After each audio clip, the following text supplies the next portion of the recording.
నమస్తే మిత్రులారా, నేను మీ శ్రీనివాస్ చౌహాన్ అడ్వకేట్. మిత్రులారా, ఈ పుస్తకం చట్టపరమైన సమస్యలకు పరిష్కారాలు మనం రాసిందే. ఈ పుస్తకంలో ఎలాంటి అంశాలను పొందుపరిచాను. సో మిత్రులారా, ఈ పుస్తకంలో ఉన్నటువంటి ఒక ప్రశ్న ఏంటి అనంటే, గర్భంలో ఉన్న బిడ్డకు తండ్రి ఆస్తిపై హక్కులు సంక్రమిస్తాయా?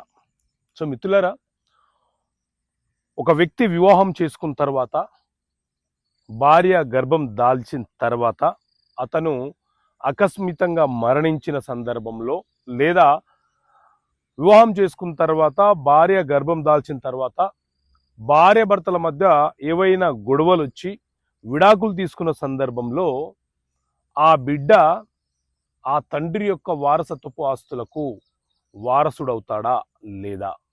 అసలు చట్టం ఏం చెప్తుంది అనంటే మిత్రులారా, మన దేశంలో హిందూ వారసత్వపు చట్టం 1956 అమలు ఉన్నది. ఈ చట్టాన్ని కేంద్ర ప్రభుత్వము 2005వ సంవత్సరంలో సవరణ చేసింది.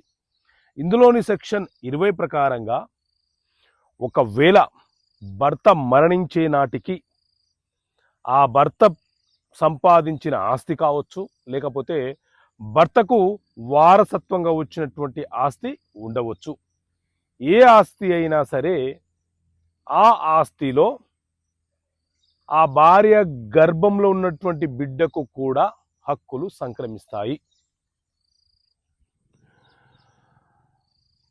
ఒకవేళ భార్యాభర్తలకు మధ్య సఖ్యత లేక విడిపోయే సందర్భం వచ్చి విడిపోతే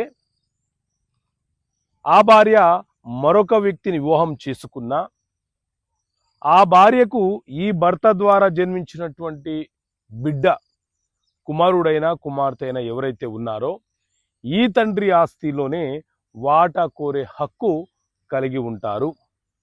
సో ఇలాంటి అంశాలను ఈ పుస్తకంలో చట్టపరమైన సమస్యలకు పరిష్కారాలనే పుస్తకంలో మీకు అర్థమయ్యే భాషలో పొందుపరిచాను.